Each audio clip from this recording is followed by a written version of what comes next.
The locks had been changed. I stood on the porch of the house I'd lived in for 3 years, my key turning uselessly in a mechanism that no longer recognized it. Beside me, my 13-year-old daughter, Mia, clutched her school backpack, her face pale with confusion. "Mom," she whispered, "why isn't the key working?" Before I could answer, the door swung open. My brother Derek stood there with his arms crossed, his expression cold. "You need to leave," he said simply. "Derek, what are you talking about? This is our home." "Actually, it's my home." He pulled a folded document from his pocket. "Dad left the house to me. I have the deed right here. You've been living here rent-free for 3 years, and I've been generous enough to allow it. But that generosity ends today." My mind reeled. That's insane. Dad left the house to both of us. Joint ownership. "I have the will." "You have an outdated copy," Derek interrupted. "Dad changed his will 6 months before he died. The house is mine solely. You have until 6 p.m. to get your essentials out. The rest of your stuff will be placed in storage, and you can collect it once you've paid the storage fees." "Storage fees?" I repeated numbly. "Derek, you can't just—" "I can, and I am. You want to fight this? Take me to court. But until then, you're trespassing." He looked at Maya with something that might have been guilt, but not enough to change his mind. "I'm sorry it has to be this way, but I have my own family to think about. Jessica and the kids are moving in next week." "Uncle Derek," Maya's voice was small but steady. "Grandpa told me the house was for me and Mom. He said it was ours." Grandpa was confused at the end, "Sweetie. The legal documents say otherwise." He stepped back. 6 p.m. Don't make this harder than it has to be." The door closed in our faces. We spent that afternoon frantically packing what we could fit in my car: clothes, toiletries, important documents. Or so I thought. My hands were shaking so badly I could barely fold Mia's school uniforms. "Mom, what about my art supplies? And my books?" Mia stood in her bedroom doorway, tears streaming down her face. "We'll get them from storage, baby, once I figure this out." I didn't know how I'd afford storage fees when I could barely afford rent somewhere else. At 5:58 p.m., we loaded the last bag into my Honda. Derek watched from the window, his wife Jessica visible behind him, already measuring the living room with her eyes. We drove to a Motel 6 on the highway. It was all I could afford, $67 a night, which would drain my checking account in less than 2 weeks. Mia sat on one of the 2 double beds, still clutching her backpack, and started to cry. Not the loud, dramatic crying of a child, but the quiet, hopeless crying of someone who understood exactly how bad things were. I held her while she sobbed, my own tears falling into her hair. "It's not fair," she choked out. "Grandpa loved us. He wouldn't leave us with nothing." "I know, baby, I know." But the truth was, I didn't know. Dad had been sick for a long time before he died. Dementia, strokes, periods of lucidity mixed with profound confusion. Could he have changed his will? Could Derek have convinced him somehow? I thought about the will I had, the one from 8 years ago, leaving the house equally to Derek and me. But Derek had a document too, apparently more recent. Without money for a lawyer, how could I fight this? The next morning, I called in sick to work. I couldn't face my desk job while my life was falling apart. Instead, I spent hours on the phone with legal aid services, getting waitlisted, rejected, and told my case wasn't urgent enough for immediate help. Mia went to school because I didn't know what else to do with her. She needed normalcy, routine, something stable while everything crumbled around us. When she came home that afternoon, she was quieter than usual. She sat on her motel bed and pulled her backpack into her lap, staring at it with an odd expression. "What's wrong?" I asked. "Something's been poking me all day," she said slowly. Through the inside lining of my backpack. She unzipped the main compartment, then ran her fingers along the fabric. "There's something in here, like inside the lining." I watched as she carefully worked her fingers into a small tear in the interior fabric, widening it until she could reach inside. She pulled out a manila envelope, flat and worn. "What is that?" I asked. Mia opened it with trembling fingers. Inside were several documents, official-looking papers with legal letterhead. "Mom," she whispered, her eyes wide. "This is from Grandpa's lawyer. It's addressed to you."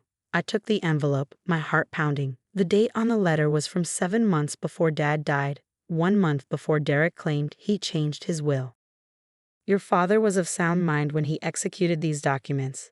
He made it clear that the family home should go to you and your daughter, Mia, in trust, with Derek receiving equivalent value in liquid assets from his estate. Please keep these documents in a safe place. Your father specifically requested that you hide them where Derek would not think to look, in case of any future disputes. If you need to reach me, my contact information is below. Sincerely, Robert Martinez, Esquire. Attached were copies of Dad's will, the property deed showing the house held in trust for me and Mia, and documentation of Dad's assets. I stared at the papers, my hands shaking. He hid these in your backpack? He must have, Mia said, her voice filled with wonder. Remember that day in the hospital, like a month before he died? When he asked to see my backpack and said he wanted to fix the tear in the lining, he took it to his bathroom for, 20 minutes. I did remember. I thought it was strange at the time. Dad could barely hold a pen. How was he going to repair a backpack?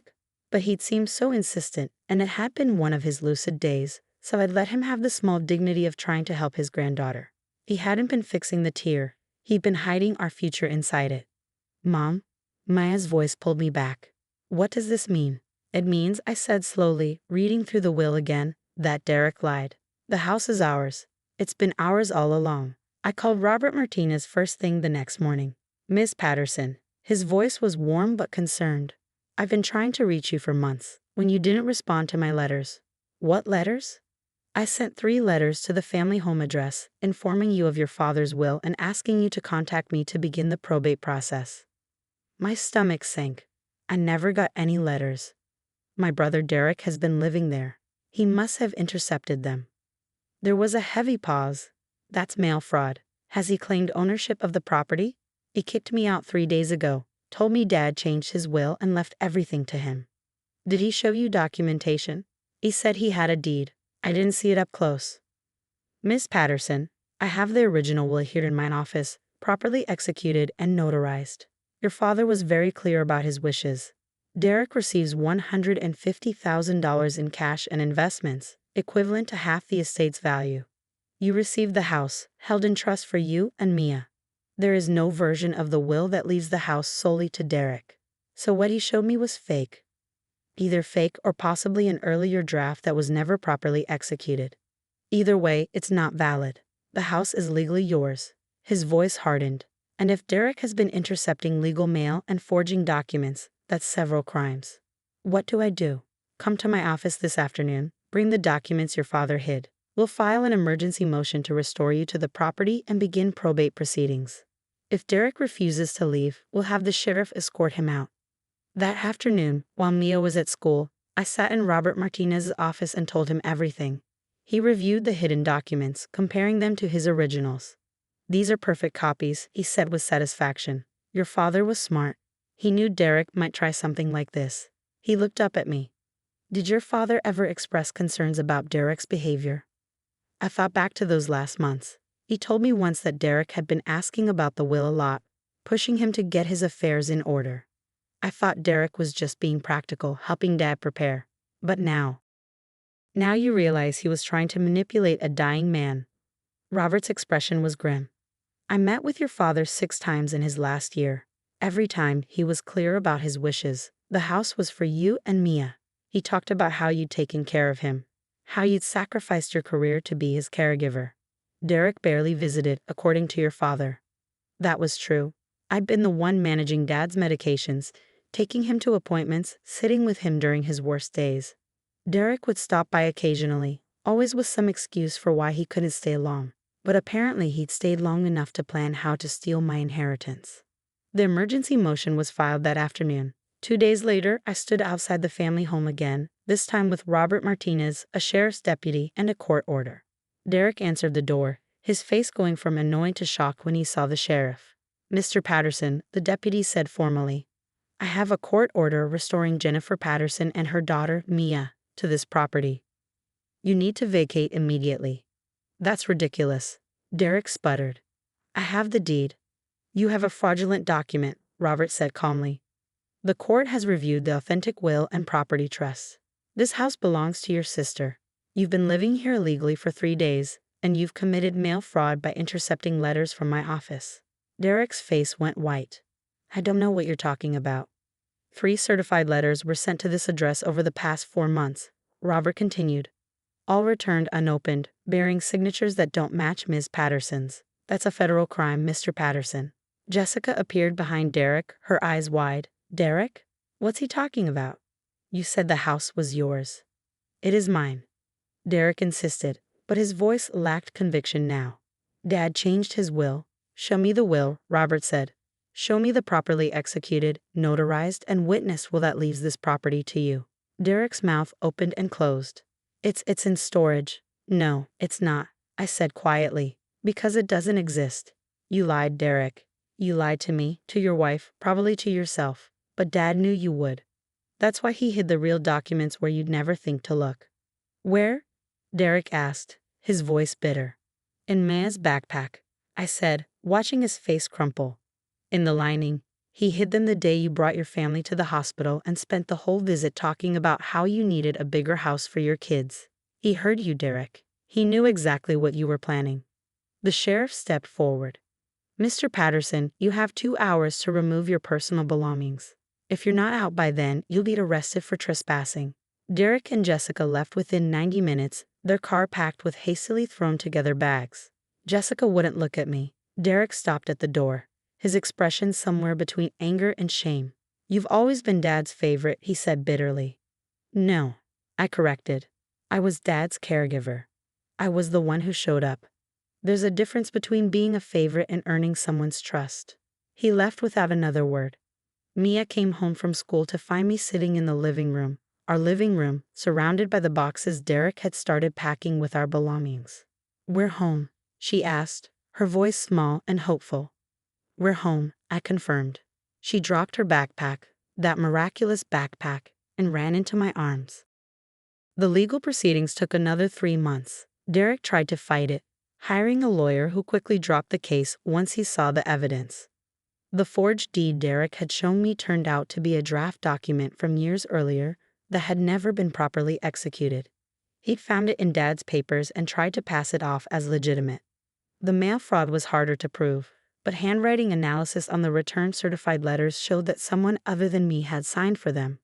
Derek eventually accepted a plea deal, returning the $10,000 he'd taken from Dad's bank account in the final weeks and agreeing not to contest the will in exchange for avoiding prosecution. He got his $150,000 inheritance as Dad had intended. It was more than generous, considering what he tried to do.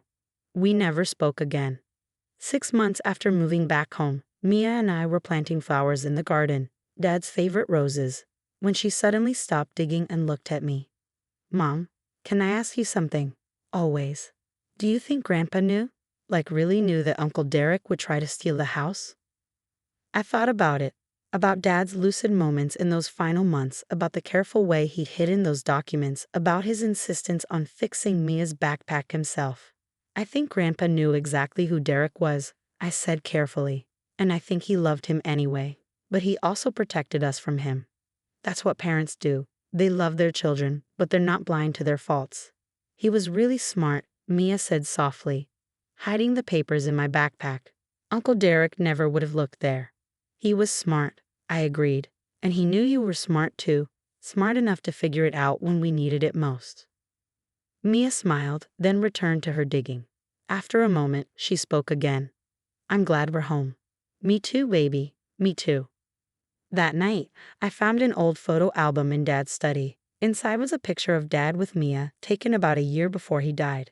On the back, in his shaky handwriting, was a note. To my brilliant granddaughter, trust yourself. The truth is always there if you know where to look. Love, Grandpa. I showed it to Mia. She held it carefully, tracing the words with her finger. I found it, Grandpa, she whispered. I found the truth. And somewhere I'd like to think Dad was smiling, proud of the smart, determined young woman his granddaughter was becoming. The house wasn't just our home anymore. It was our inheritance, not of property or money, but of the values Dad had lived by: truth, determination, and the courage to fight for what's right. Derek had tried to steal our home, but he couldn't steal what Dad had really given us, the knowledge that we were loved, protected, and strong enough to uncover any lie. That, more than any house, was worth fighting for.